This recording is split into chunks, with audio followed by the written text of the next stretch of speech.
Welcome to Target Market Insights, the multifamily and marketing podcast. Each week, John Kasman interviews multifamily and marketing experts to teach you how to find the best places to invest, attract investors, and grow your portfolio.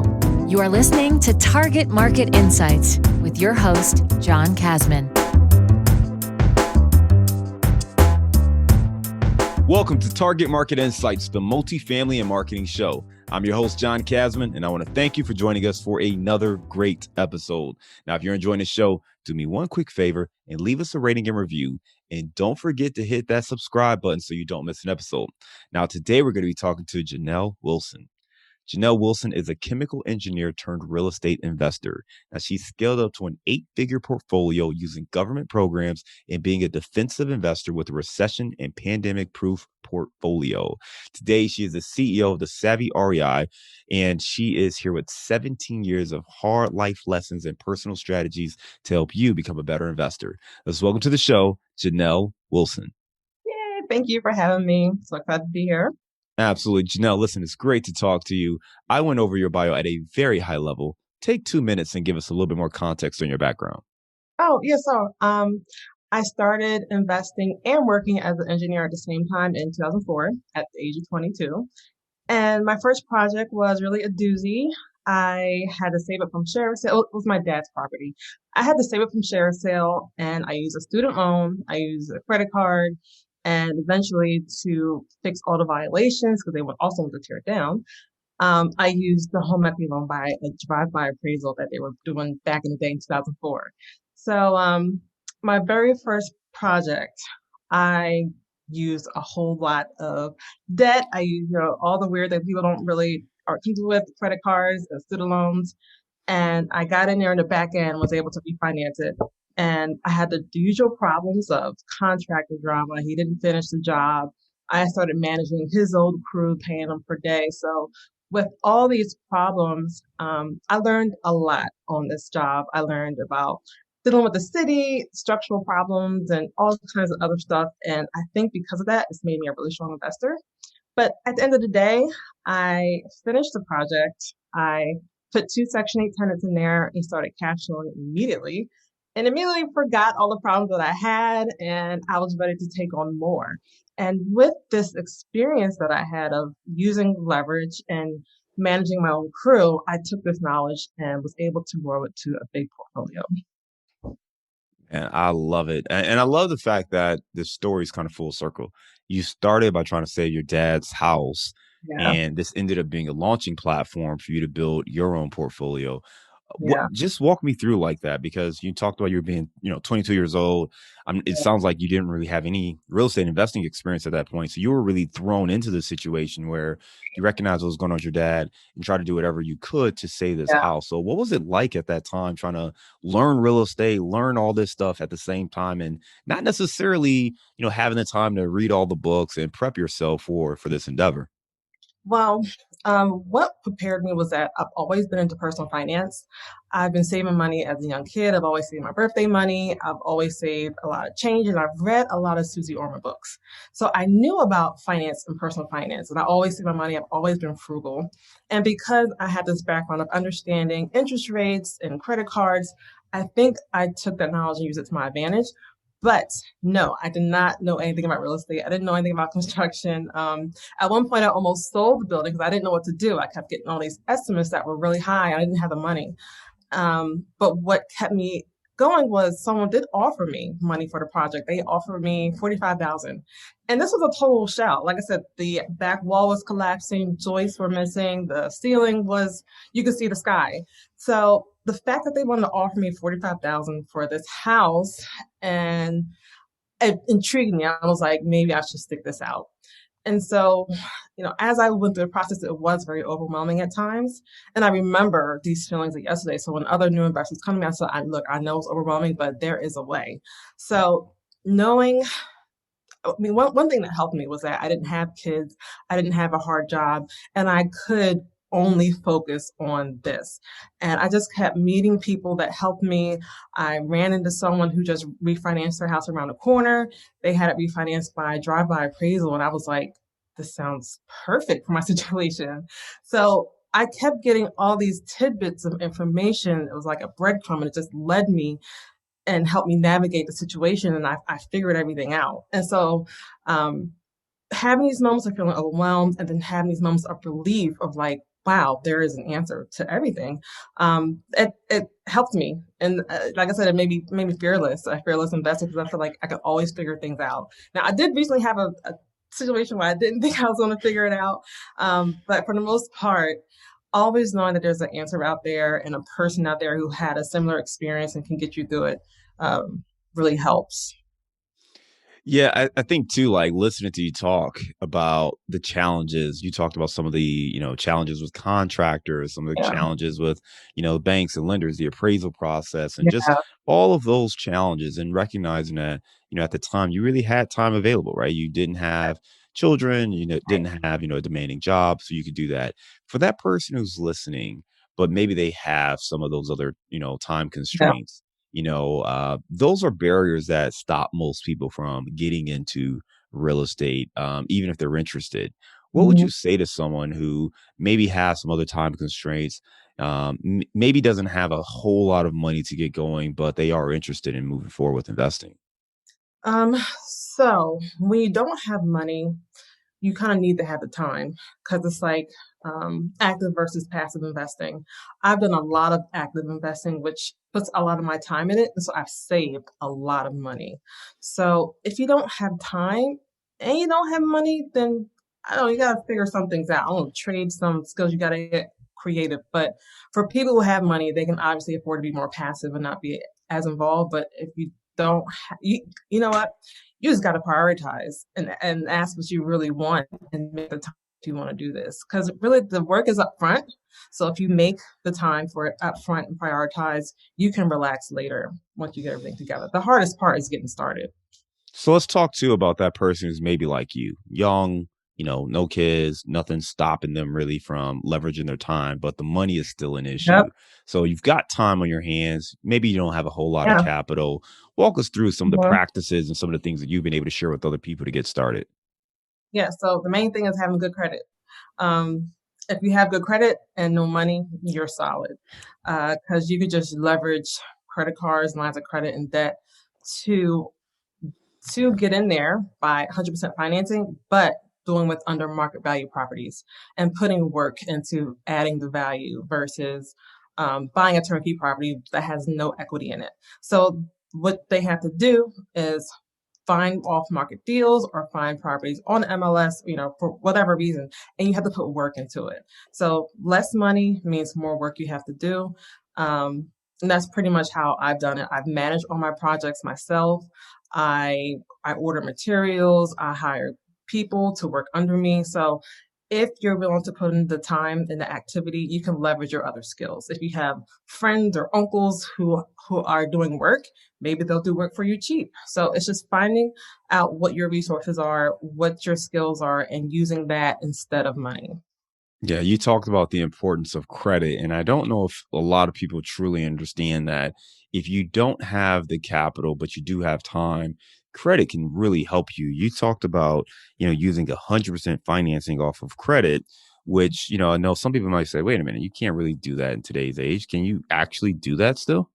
Yeah, so on the consumer side, people buying homes for themselves, no, you're really not supposed to. There's loopholes around that. But on the investor side, absolutely.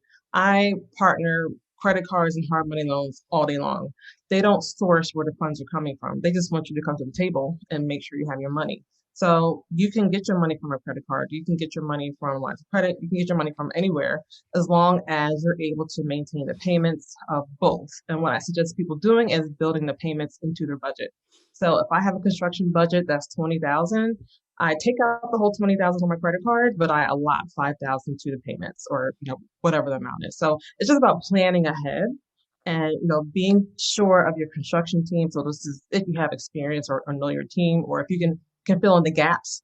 If your team starts to slack, you have to know how to find new tenants or new contractors, or you can go in there yourself and start painting and doing something. So as long as you have a concrete plan, you have a concrete exit strategy of refinancing or selling afterwards, you can use credit cards for both.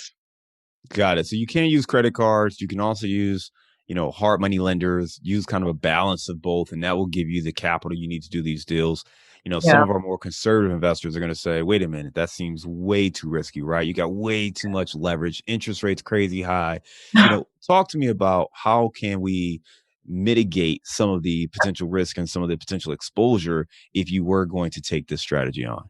Yeah, so your number one protection is making sure you're buying right. The house has to be an undervalued property. It has to be a property that you can put it in some sweat equity, either bringing it up to doing cosmetic repairs or taking old tenants out, and putting fresh tenants in. So there's all types of ways to add value. So the main thing you want to do is buying a property that's under market value. So even though it's 100% financed, you're only financing 80% or 70% or 60% of its value. So it is not over leveraged. It is not even at leverage. It's under leverage, but you're just using 100% leverage to make it happen. That is a great way to think about this. So you're saying, hey, you might be using 100% financing, but you're still not taking it up to the fair market value. So you Yeah. have some equity built in. You just Mhm. have to unlock that through some sweat equity. So Yeah. really great thinking there because I think, you know, every investment strategy has some level of risk to it. Yeah. And every deal has some risk to it. It just matters how much risk are you willing to take on?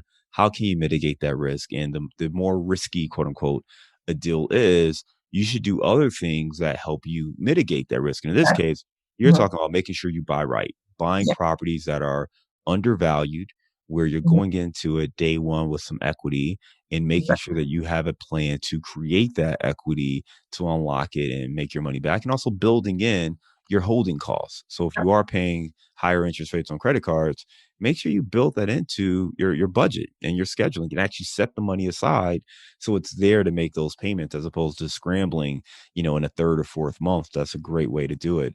Mhm. I know you've got some great stories here. I'm sure there's some ones that didn't work out quite as well. Give me your best win though. Like, what was the best project you've done using this strategy where you're like, wow, that we just completely crushed it? Yeah. Well, first let me backtrack. So the credit card strategy is we actually use 0% offers. So I don't know if you notice when you get those checks in the mail and they say 0% on them. Those are the offers that we use. So you only pay a 3% fee up front, which is like, paying points whenever you buy a house. So it's 0% for usually a year, 18 months, or whatever it is. So you're actually not paying a lot in interest. The only downside is your payment is larger than what it usually is for a mortgage. So, for example, on a 50,000 year or on a $50,000 mortgage, your payment might be 250. But on a credit card at 0%, like with Citibank, for example, your payment will be 750. So even though it is 0%, your payment is high, but you have to work that into your budget to make sure you can afford it. No, thank you for clarifying. So to your point, the payment's high, but you're not paying interest for that year. Right. So if you're able to pay that off in a year, if it's a flip project, for instance, or something you can refinance, Yep. then you Pay it off and then mitigate some of that risk if you can yeah. get that thing paid off in the first 12 months. Yeah, I mean you should. So I'm a bird investor. I buy, rehab, renovate, or rent out, and then I refinance. So my exit strategy is always refinance once I'm done, um, whether it's a year or less. So yes, I always pay them back off, and then I have them free to use again. I love it. No, thank you for clarifying that. Okay. So tell me about a deal where you just crushed it. I mean, give me, we try not to get too deep into the numbers, but just in this case, I'd love to hear a little bit of an illustration of how this works in practice. Yeah. So I'll tell you the first big payout that I had. I bought a triplex for $17,000. It was a total rehab. It was my first time using my hard money lender. And he looked at me like, "Are you sure you can handle this?" And I was like, "Yes, years ago I did this other thing and it had the same old issues and I knew I could handle it. I needed him to have faith in me." So because it was only 17 grand, my payment was pretty low and my rehab costs were 100 grand. And once I finished it, it appraised for $300,000, which is the most any house has appraised for me.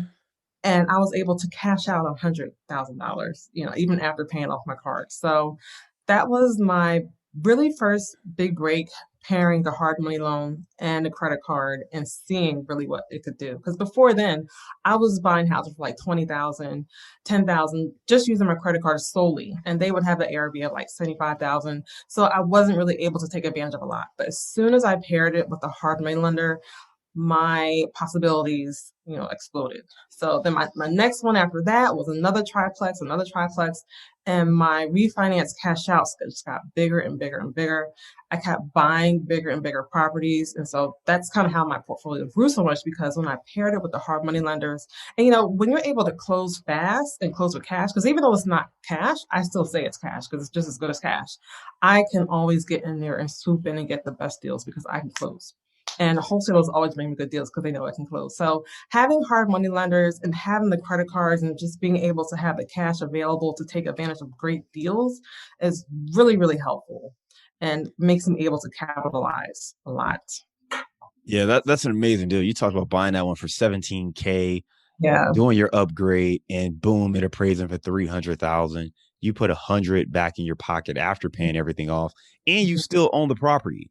Yeah. So that's amazing, right? You still Oh, own the asset, it's still yes. cash flowing, Yep. and I mean, it's the best of all worlds. And if you really think about it, going back to the risk perspective, did you have any cash out of your pocket in the deal up front, or no? No, not in that particular one. No, I used the credit card for down payment and like the hard money for the rest. So once I started refinancing, getting cash out, I did have that cash to use to buy other stuff. But that's still leveraged money. That's not still not my own money. I'm growing based off of the equity in these properties. Got it. Wow, that's amazing. So this strategy is one. I know you wrote a book about it's invest in real estate with no money down using high limit credit cards. What sparked you to write the book and share kind of this strategy with other people? Well, I got on Instagram recently. I really got on just to spy on my kids at daycare. I thought Instagram was just about taking pictures and having good fun. And then I realized that it is really, there's so much on Instagram. And I found myself getting inspired by the most random things. And so I decided I need to start posting what I'm doing too. So I did, and I started telling people, and they were like, "Hey, do you do mentoring? Do you do teaching?" I was like, "No, I'm not really trying to do any of that, but I referred them to so and so." And after a while, they're like, "We need to know how to use these credit cards." And whenever I posted anything about credit cards, they would go viral. Everyone would hit me up. And so I was like, and I got tired of explaining everything in a DM. So I said, you know what? I just need to make a course, write a book. And that's what I did. So I made this course to help people out and show them exactly the risks and how to protect yourself from the risks and what to do if you get into a jam. So I told them all the cards that I have, how I use them, how I get the high limits, certain cards that do offer high limits and who always have offers. So that's why I did it. And it's been helping people so far. I mean, because you know what, to keep these projects going, things always come up and you always need to have capital available. You always think you have enough, but things run over schedule, things go over budget. And even if you're using credit cards and you know that you bought this property under market value, you're still be in good shape. So you just got to be able to get through the project. And even if you're using credit cards to do that, it's okay as long as you bought right. Yeah, I think what I'm hearing you say is that, you always need to make sure you are properly capitalized. And that's really the biggest risk in a deal like this is, Mhm. a lot of people who may be using these high limit credit cards may not have a whole lot of capital. So if you run into those issues, where's the money going to come from to pay for it? So you definitely need to, bake that into your plan. If you are going to try to, move forward with a strategy like this, at least have a plan B or some other options in mind to say, okay, how would you pay for this if this thing happens here? So sounds like that book is a great resource. We will make sure we link to that in our show notes. You mentioned Instagram and spending a lot of time sharing content there. What's your Instagram handle?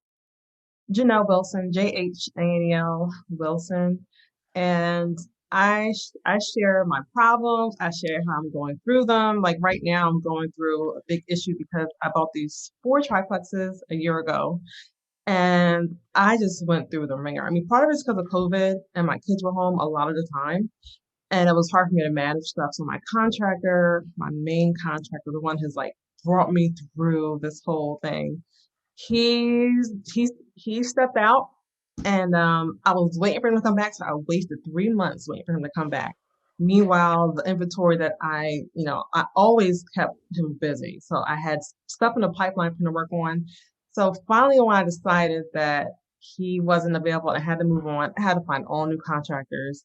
I had to deal with the squatter who was living there, who was vandalizing the property. I had to deal with all these things that, new investors also go through. And I said, we go through the same stuff, but we know how to handle it. So even though I knew how to handle how to finding new contractors, I still didn't want to because it's work, but the work is up front. So once I finally decided that I had to move on, I found three great people and I document all that on Instagram. I share how I do it and people are appreciative that I'm authentic and I show my problems that I'm having, but I'm also showing how I get through it. So I think my Instagram is a pretty good resource and it really shows you how to get through the day to day. I give tips about tenants, um, all that stuff. No, I love it. We'll make sure we get that follow Jhanel Wilson on Instagram. Make sure you follow her. Jhanel, we talked a little bit about kind of your strategy, some of the properties you're buying. It was going through my head while you were talking earlier. I'm like 17K for a 3 unit, 20K. I'm like, all right, All the where are time. these properties? Where do you live? And what, because to go from a 17K property to 300,000 is a pretty dramatic change in value. So can you give me a sense of, where you're actually investing and what you're seeing in the market today? Yeah, so I invest in Philadelphia, and I invest in under market value properties. Even so, I don't. So being a defensive investor, you mentioned it earlier, is someone who doesn't invest in hot neighborhoods. I don't invest in any hot neighborhoods. People say, brewery town, all this. I don't step foot any of that because to me it's volatile, and a lot of times if it's a hot market, it's kind of overpriced. Everyone is just buying just because of the neighborhood. So I like to buy in hidden gem areas, and that particular triplex was in a hidden gem area. It was a great property off the beaten path that people don't really know about. And now, as time goes on, the hot areas they start to expand and people start discovering these hidden gem areas and then the value just keeps going up as people discover them. They get more competitive and the price goes up. So I'm good at seeing the potential before other people do. And so I'm able to get in at low prices. Also, I work with a lot of wholesalers, and wholesalers know what I like. They know what I can close, and so they bring me good deals. Great tips there. You've mentioned the hidden gem areas, and it's pretty similar to what we're looking for as far as the path of progress. Mhm. Getting ahead of where development is before an area gets hot, but areas that share similar characteristics to some of those areas. So not quite as hot. People aren't talking about them. You don't know where they are just yet, but they Yeah, share similar characteristics. And if that growth and development continues to happen, maybe that now boosts up the areas where you're investing. So that can allow, a property that otherwise would be worth half of what it is to yep, really skyrocket because now more and more people are finding it. And yep. as people are, looking for greater value, they're willing to Mhm. expand their search criteria. So great tips there. For someone who's looking to maybe emulate that hidden gem strategy in their market, what's a tip or two that they can employ to help them find that area? Well, the only reason why I knew about it was because my family was from there. So I guess you really just have to pay attention to your surroundings, drive around, and just look at properties. And if they're like big properties and are like really cheap, those are usually good areas because these properties, like I said, a triplex for 20 grand, even though it was a total rehab, that was still underpriced. So I try to look at big properties that are in cheap areas. And then I do a lot of small multifamily. So I put apartments in there um, to capitalize on all the space and all the potential and to mitigate the risk of, when people move out. So I like big properties, big multifamily properties. And then, once other people come and see the price it still appreciates more. So it's like I get the cash flow high when no one's around, and then I take advantage of the appreciation later when people come in. So I think it's just to just find stuff that's off the beaten path. Just drive around your neighborhood sometime, or just pay attention to the architecture and pull over and look up a property and just see what the values are over there. So it's just by trial and error sometimes. Now, good tips. I mean, the more you know a market or have some familiarity, the easier it's going to be to identify those opportunities when they pop up. And you Yeah. talked about like having some larger apartments as well as some smaller stuff. Do you self-manage all your properties right now, or how are you managing this portfolio? Yes, so I've tried several property managers and I realized they're not that good. So we started But to self. Jhanel, everyone tells you just build a portfolio and hire a manager and you're good to go. You telling me that's not the Oh, truth? that is not true. And I realize this you can't just unload your whole thing to people because they don't manage it like you do. You don't know if they have the right systems in place. You don't have know if they have the right mindset to deal with people. There's so much that is involved in dealing with properties and buy and hold that it's not just the money, it's not just the systems, but it's also the mindset of how to work with people. So because I realize that people don't have the people skills, they're not trying to see the tenants from their perspective or try to help them or problem solve, that is where things kind of fell apart. I feel like I understand my tenants' problems. I try to work it so it benefits the both of us. And so we all have kind of good relationships. So when I tried to brush them off to the manager, they just didn't care. Um, and some of their systems just weren't up to par. They were sending me problems from other people's property, say, "Hey, you got a leak here." I said, "That's not my property." And then they were they were taking payments from one account and paying someone else's water bill. And I said, "No, that's a tenant's responsibility. Don't take money from here to pay this water bill. I got to pay the mortgage." So they were making all kinds of problems. So we decided to just get the property management software. We use Buildium, and we do a much better job. But now, because we have so many, I did hire someone in-house to manage them. So I can train her the way I want to, work with the tenants the way I like, and it works out better.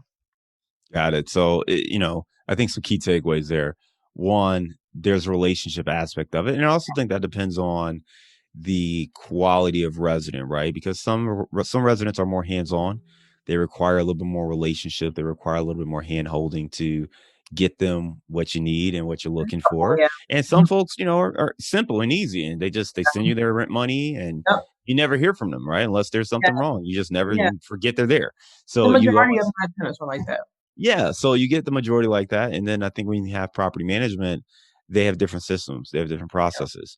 We worked with a company that, I think they were fine for what they did, but it didn't match my expectations. I came from corporate America and, was used to project management, updates, weekly, stuff that was organized, and, Mhm. these guys didn't even use any electronic systems to monitor, so they were sending me, like, Fresh. literally, handwritten rent rolls and stuff. And I was like, you got to be kidding me, guys. Like, this is Was not it going to work. good management side, like, handling the tenants? Um, I think they were good for what they did. I mean, the thing I've learned is that when you're interviewing property management companies, you Mhm. really want to understand what's their sweet spot, Yeah. because very few of them are the ones who are great dealing with A and B plus tenants, higher net worth, white collar professionals typically are not good dealing with C Oh, and for D not. type tenants and vice versa. Mhm. So you really want to figure out like who do you work with typically? How do you manage rent collection? Mhm. What happens in various scenarios? And again, some people are great, but you have to find out what Yeah. they really do because the people who are used to residents being late and dealing with, all sorts of issues and threats Right. and Yeah. police and that they are really, I mean, they may be stricter or harder than necessary. If you have a white collar A class resident, they have Mhm. different expectations on, what their unit should look like. If something's not working properly or a light bulb might have went out, you might think that they should just change it themselves. And they're like, no, dude, like you're the property owner. This ain't my property. Like you, I just rent this. You come change this light Yeah. bulb. So it's a different dynamic, right? Versus the other Yeah. way. And I think that on that particular in that particular case, I don't think we hired the right levels, just slightly off. I think they were more, C plus, and the Mhm. property was C plus, but we are trying to get up to a B minus, Yeah. and that little nuance of the different service that was expected at that next level, I don't think they quite had that. So, but it's tough, and those are kind of things you want to know, and you definitely want to interview, and like you said, no Mhm. one's going to care as much as you care So Yeah. you have to make sure that they at least have the systems and processes to do it in a way that is acceptable. And then you figure it out from there. So, but just great insights. I really appreciate you sharing how you manage your portfolio, how you've taken it over, gotten the software to help you Yeah. manage that portfolio, and then bringing on your own team to help Mhm. you run that the way you want to see it ran. So that's a great tip there. For somebody who is looking to get started with this strategy, is that ebook the best place for them to start? No, the ebook really just tells you how to manage the credit cards. That is Okay. like a small portion of the buy and hold strategy. Okay. Um, Okay. there is buy and hold is definitely the most intense part to learn, but it's also the most lucrative. Once your money starts to compound and it grows at a rate that you can't even control, like I could refinance all my portfolio now and probably take out $500,000 or probably actually more than that because I have my net worth like 4 million. Anyway, but you don't even realize it. It sneaks up on you. You just be running, running, running, and then all of a sudden, I have some where my commercial loans they reset in 5 years, and my lender will let me know. He said, "Hey, do you want to refinance?" And I'm like, "All right, let's refinance." And then I can pull out all this cash that I didn't realize I had. So now I'm going to slow down my buying and just refinance my properties and just try to get my properties working for me without doing a lot of activity. So buy and hold is definitely the best because you can just keep retapping into your properties without having to buy more and make your money work for you. So I think if people can have the discipline and just can learn it and wait, it does take a lot of delayed gratification and wait. It's worth it. No, I But love it. no, Love it. that course is not going to teach you how to Got buy. it. So It just teaches you you. got to get the fundamentals first. It's really about buy and hold. Yeah. Start with that, learning buy and hold process, learning Mhm. the rehab construction process. That Yeah. course is really just about how to leverage the credit card. So if you want to learn that portion of it, be sure to check out the ebook. We're going to go to our bullseye round now. Are you ready? Yes. All right. Give me a failure or an apparent failure that set you up for later success. I'll tell you about my most recent. I had this squatter at the property, and I've dealt with squatters in the past, but he was a whole new breed, and he cost me a lot of time, a lot of money. And the person who I finally got to get out of there, he seems to be a great resource. He seems to have connection with so many different people. He seems to be great. He's like, I'll do this for you. I'll do that with you. So even though I wasted so much time and effort on the squatter, I think it was worth it because I met this other connection. There you go. Yeah. Give me a digital or mobile resource you recommend for your business. I think CRMs like money.com are great for managing contractors, great for managing anything, and just keeping track of things. So CRMs, the one I use is monday.com. Give me the book you've recommended or gifted the most in the last year. It's an oldie but a goodie, but How to Win Friends and Influence People. If you're in a business with customer service or in buy and hold, we're dealing with contractors and tenants, you really have to know how to work with people. And the principles in that book, which teach you to treat people like they're important, appreciate people, don't criticize. These are such great points that will help you make friends and influence people. So it is definitely a necessary book that everybody should read. The whole world would be a better place if everyone read that book. Give me a daily habit that helps you stay focused on your goals. I read a lot. I read a lot of books, I listen to podcasts, and it keeps me motivated. It keeps, business and success always on my mind, always learning, and learning new ideas that other people are doing. So always reading and learning. What are you curious about right now? I'm curious about digital marketing. It's like a whole new field that I'm getting thrown into, and it seems like a lot. But yeah, that's probably what I'm most curious about right now. All right, we'll keep checking it out. We do a lot of digital marketing stuff, so we got some tips for you. All right, give me something that you're curious about right now. I just answered that one. Oh, Lord. It's okay. All right, spacing out. I was like, I feel like I just asked that, but all right. All right, what's one thing you know now that you wish you knew when you were starting out? The most important thing is networking.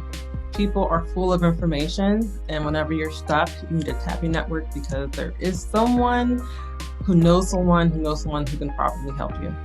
There we go. All right, you are in Philly, a great food place. We were talking about this beforehand, but give me the best place to grab a bite to eat in Philly. So you can't go wrong with Steven Star restaurants. I love Star restaurants. My favorite is probably Elvez or Continental. Steven Star, you can't go wrong with him. All right, Steven Star Restaurants. We'll check those out next time we're in Philly, which hopefully will be soon because it's been about 2.5 years now since I've been in Philly. So I have to get out there. Too. Yeah. All right. Listen, Jhanel, you gave us some great information. You talked about your story starting with your dad's property that you had to save, coming out of that, using the credit cards and whatnot to get that property saved, renovate it, and then, creating so much money for you, realizing this was a great pathway to continue to build and scale your portfolio. And also talking to us about leveraging credit cards and high limit credit cards that have that 0%, introductory period that you can leverage and tap into. And I really just appreciate the fact that you shared and acknowledge that, hey, there's some risk in this. So there's some things you got to do to mitigate that risk to really protect yourself. If you want to learn more, you can check out our ebook. It is Invest in Real Estate with No Money Down using high limit credit cards. And be sure to follow Jhanel on Instagram at Jhanel Wilson, Jhanel Wilson. And Jhanel, I'll certainly make sure we follow you and make sure we stay in touch. But I really appreciate you coming on the show today and hope you have a good one. Thanks for having me. It was great.